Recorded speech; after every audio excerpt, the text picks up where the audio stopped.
웰다잉을 통하여 웰빙을 완성합니다. 웰다잉TV 몰입니다. 오늘은 제가 최근에 감명 깊게 읽은 책 중에 한 부분을 소개해 드릴까 합니다. 책의 제목은 죽음에게 물었더니 삶이라고 대답했다라는 책이고요. 책을 쓰신 분은 모연 호스피스로 잘 알려진 마리아의 작은 자매 손영순 까리따스 수녀님께서 쓰신 책입니다. 손영순 까리따스 수녀님은 모연 상실 수업을 진행하고 계신데요. 사랑하는 이들을 먼저 떠나보낸 유족분들의 마음의 상처를 치유하고 애도하는 프로그램을 진행하고 계십니다. 저도 작년에 모연 상실 수업에 참여했는데요. 굉장히 많은 것을 느끼고 또 배울 수 있었습니다. 그래서 이 책은 수녀님께서 상실 수업을 진행하시면서 겪었던 일들, 그리고 삶과 죽음에 대한 생각들을 담고 있습니다. 그런데 이 책이 인터넷으로는 판매하고 있지 않아서요. 참 아쉽습니다. 혹시 구입을 원하시는 분들께서는 저희 연구소인 행복한 죽음 웰다잉 연구소에 문의를 주시거나 혹은 메리포터 호스피스 영성연구소로 문의를 주시면 될 것 같습니다. 연구소 전화번호는 영상 하단에 적어두도록 하겠습니다. 그래서 오늘은 이 책에서 인상 깊었던 부분을 한번 읽어보도록 하겠습니다. 조금 길지만 사랑하는 사람을 떠나보는 이들의 심경과 이들에 대해 어떻게 위로해야 되는지 잘 이해가 되지 않을까 싶습니다. 자, 그럼 한번 읽어보도록 하겠습니다. 63년어치 정을 어떻게 하라고. 봄이다. 세상 곳곳에 노랑, 빨강, 분홍 꽃들이 피어나고 초록잎도 가득하다. 그러나 이 아름다운 봄도 꽃도 살랑살랑한 봄바람도 계절 변화도 전혀 느끼지 못하는 분들이 있다.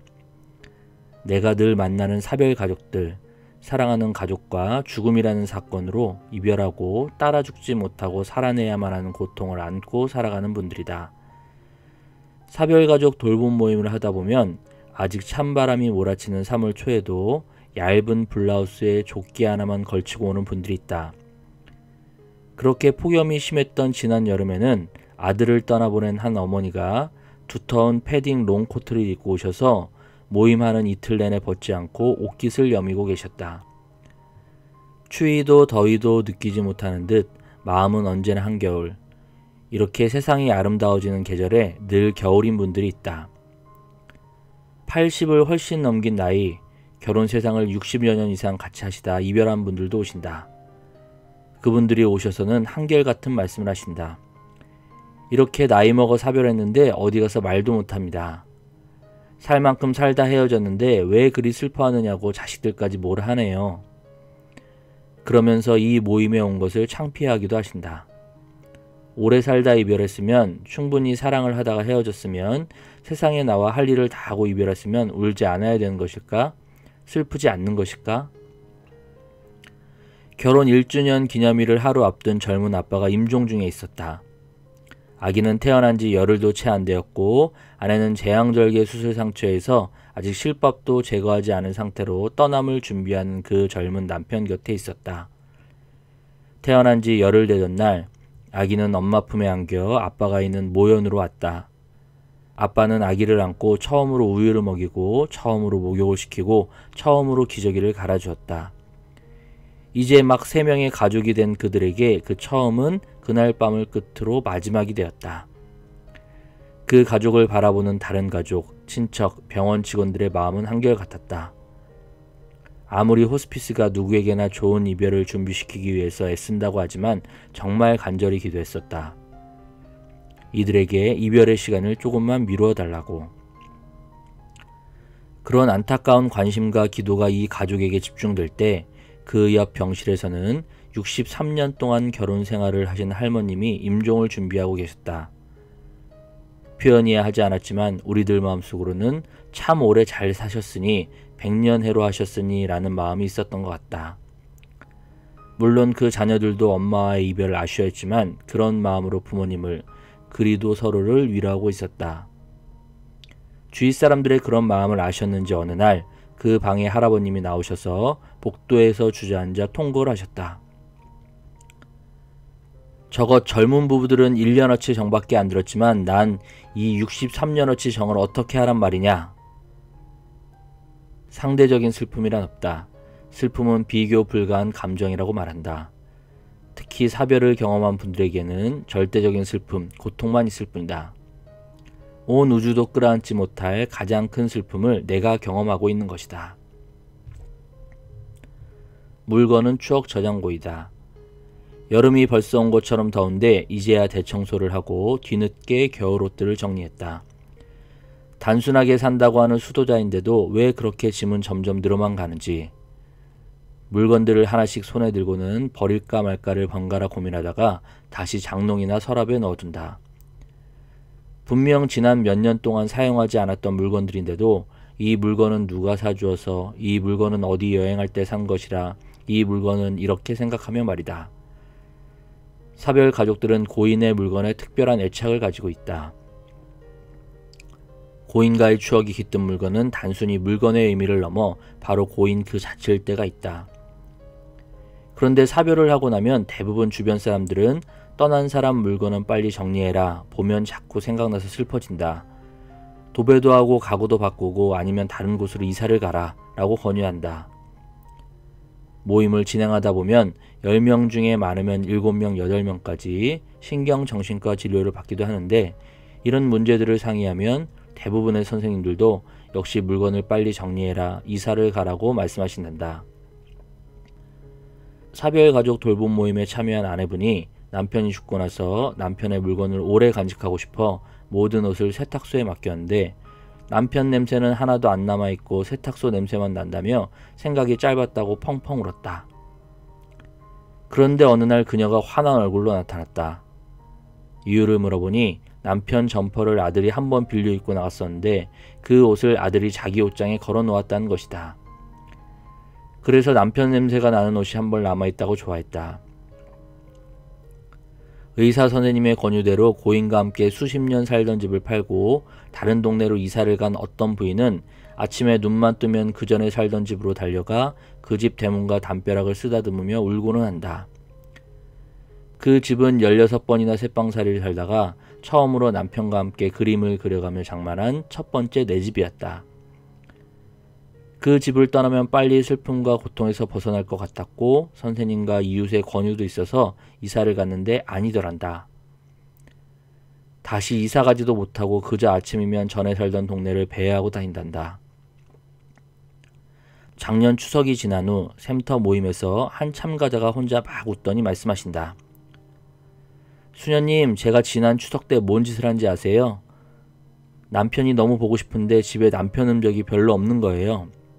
그래서 신발장에서 남편이 신던 신발을 꺼내서 그걸 코에 대고 냄새를 맡으면서 놀았잖아요.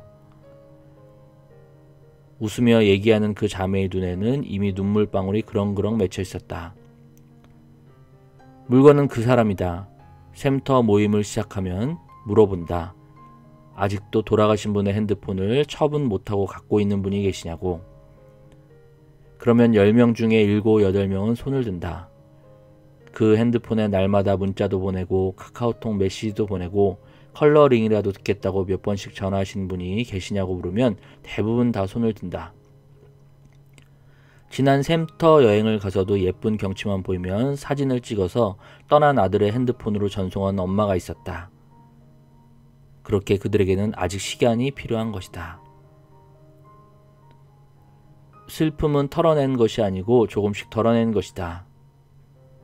사별가족 돌봄 모임 샘터를 진행하다 보면 그들은 맛있는 음식을 먹는 것도, 예쁜 옷 입는 것도, 여행 다니는 것도, 웃는 것도 상상할 수 없을 뿐만 아니라 행복하면 죄스럽다고 말한다. 본인들이 일부러 의식하진 않아도 이렇게 사는 것이 고인을 위하는 것, 아니면 고인에 대해 살아남은 자가 지켜야 할 최소한의 예의로 느끼기도 한다. 가정방문 호스피스를 받으시다가 돌아가신 분의 남편이 샘터 모임에 참석한 적이 있다. 40대 중반 정도인 그 남편은 모임에 오면 현관에서부터 주저앉아 바닥을 치면서 울기 시작한다. 레퍼토리는 늘 짬뽕 한 그릇 먹어 보냈어야 하는데, 짬뽕 한번 사주었어야 하는데 라며 매번 똑같다. 아내가 임종한 날까지 병원에 입원시키지 않고 직장까지 그만두고 정말 집에서 정성껏 보살피셨는데 아내가 어느 날 짬뽕 한 그릇만 먹으러 가자고 졸랐단다. 그때 그 남편은 아내를 생각해서 달래며 이렇게 말했다. 여보, 밀가루 음식은 암에 안 좋아. 내가 밥 해줄게. 날씨가 스산하고 비도 부슬부슬 오는 어느 날 아내가 또 뜨끈한 짬뽕 한 그릇 먹으면 날아갈 것 같다고 보채더란다. 비도 오고 날도 추운데 나갔다가 감기 걸리면 어떡해. 폐렴 걸린단 말이야. 큰일 나려고. 이러면서 거절을 했다. 임종이 가까워지자 아내는 또 한 번 남편에게 부탁을 했다. 여보, 우리 연애할 때 자주 가던 그 중국집 아직 있을까? 당신하고 팔짱 끼고 거기 가서 짬뽕 한 그릇 먹으면 소원이었겠다. 이렇게 마지막 소원처럼 이야기하는 아내에게 모질게도 남편은 부모님도 계신데 우리끼리 어떻게 외식을 하니? 라며 거절했는데 아내가 떠나고 나니 그게 가장 마음에 걸린다고 늘 땅을 치며 우시는 거다. 이 아저씨는 아내가 떠난 후 짬뽕은 물론이고 외식한 것을 상상도 못 하신다. 그깟 3,000원짜리 짬뽕도 한 그릇 아내에게 못 먹이고 떠나보냈는데 어떻게 외식을 하고 만난 것을 먹으러 다니겠다는 것이다. 남편이 돌아가신 후 한겨울에도 방에 불을 안 피며 온갖 이불을 뒤집어 쓰고 주무시는 할머니가 계셨다. 자녀들이 걱정이 되어 불 좀 펑펑 떼세요. 전기세 걱정 마세요. 아빠도 돌아가셨는데 엄마마저 아프시면 저희는 어떻게 해요? 라고 아무리 설득해도 할머니는 도리어 화를 내시며 자녀들을 혼내셨다. 이 철없는 것들이 네 아버지는 저 추운 냉동 땅속에 누워있는데 내가 어떻게 구들장에 불을 펑펑 떼느냐. 할아버지를 떠나보내시고 너무나 힘들어서 샘터 모임을 신청하신 할머니는 글도 모르시지만 서울 후암동 주소와 약도 한 장을 들고 그 먼 철원에서부터 물어물어 찾아와 꼬박꼬박 모임을 참석하셨다. 일반 병원에 입원하는 동안 계속된 검사로 40여일을 금식을 하다가 세상을 떠난 아들을 애도하기 위해서 샘터 모임에 참석한 어머니가 계셨다. 자식을 먼저 떠나보낸 부모, 특히 어머니들의 전형적인 표현으로 내가 아들을 굶겨 죽었는데 어미가 어떻게 꾸역꾸역 입에 밥숟갈을 밀어넣느냐 라며 거의 굶다시피 하다가 아들 떠난 후 2달 반 동안 몸무게가 17kg가 줄어서 늘 휘청거리면서 모임을 오셨다. 아들 채취라도 맞겠다며 아들의 커다란 가죽 점퍼를 그 야인 몸에 걸치고 모임에 오셔서도 차려놓은 음식은 드시지도 않고 그저 물이나 주세요 하는 어머니셨다. 많은 분들이 스트레스를 받으면 음식을 폭식하는 경우가 있다고 하지만 사별로 인한 스트레스는 도리어 안 먹고 못 먹는 것이 대부분이다. 사별로 인한 신체적 증상으로 구토, 설사, 체함, 무기력 등으로 못 먹는다가 많지만 또한 죄책감 등으로 안 먹는다도 적지 않다. 특히 배우자나 자녀를 잃은 경우 그 안 먹는다는 제대로 챙겨 먹지 않은 경우에서부터 실제로 전혀 안 먹는 경우까지 다양하다. 그런데 정말 이들은 남아있는 이들이 이렇게 살기를 바랄까? 샘터 모임 중반에 들어선 5, 6주가 되면 떠나간 이들이 남겨진 이들에게 하는 이야기들을 듣는 시간을 갖는다. 빈 의자 기법이나 거울 기법, 드라마 테라피를 통해 이 작업을 하고 나서 내가 이분들에게 물어본다. 아저씨가 만난 것 드시고 외식하면 부인이 벌이라도 내리냐고, 할아버지가 불 떼지 말고 할머니한테 춥게 살라고 하시냐고, 아들이 사랑하는 엄마한테 밥 먹지 말고 계속 이렇게 해골처럼 다니시라고 하더냐고 물어보면 그들은 펄쩍 뛴다. 수녀님, 아내가 떠나면서 마지막 말이 당신 내 생각 말고 재혼해도 된다. 젊으니까 꼭 재혼해야 해. 내가 하늘나라에서 축복해준다. 고까지 말했는데 그깟 짬뽕 하나 제가 먹는다고 뭐라 그러지 않죠. 수녀님, 우리 영감이 나를 얼마나 사랑했는지 옛날 사람 같지 않게 나를 동네 창피하게 업고 다닌 사람이에요. 무슨 소리예요? 우리 아들이 얼마나 효자였는데요. 밤늦게 집에 들어올 때도 꼭 피자나 통닭을 사와서 내 방에 와서 내 입에 한 조각 넣어주고 같이 먹자던 놈이에요. 이렇게 이들은 정말 고인이 원하는 것이 무엇인지에 대한 답을 스스로 얻고 조금씩 변화되기 시작한다.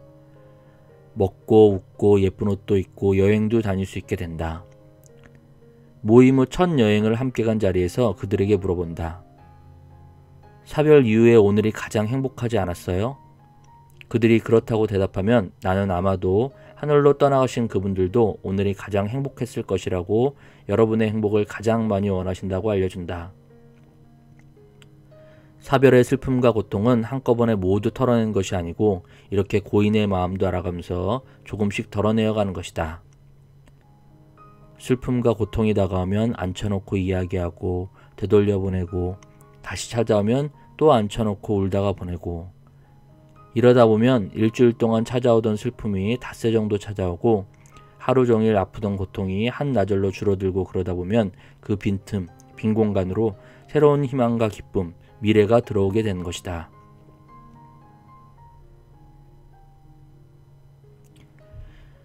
네, 이렇게 해서 죽음에게 물었더니 삶이라고 대답했다의 한 부분을 읽어봤습니다. 조금 긴 내용이지만 사별하신 분들의 심정과 그들을 어떻게 위로해야 하는지 또 무엇을 해야 하는지 알아볼 수 있는 글이 아닐까 싶습니다. 간략히 요약해보자면 첫 번째, 사별의 슬픔은 객관적이 아닌 주관적인 것이다. 각자의 슬픔을 존중해야 한다는 점과 두 번째, 사별 이후 서둘러 유품을 정리하거나 갑작스러운 선택은 피하는 것이 좋다. 세 번째, 사별한 이들의 슬픔은 일시적으로 털어내는 것이 아니라 인정하고 덜어내는 것이다. 이런 부분들이 중요하지 않을까 싶습니다. 이 책에는 워낙 좋은 내용들이 많아서요. 추후에 또 함께 나누고 싶은 부분이 있으면 다시 한번 읽어드리도록 하겠습니다. 네, 그럼 오늘 영상은 여기서 마치도록 하겠고요. 다음 영상에서 유익한 내용으로 찾아뵙도록 하겠습니다. 웰다잉을 통하여 웰빙을 완성합니다. 웰다잉TV 모리였습니다. 구독과 좋아요, 알림 설정, 댓글은 큰 힘이 됩니다. 감사합니다.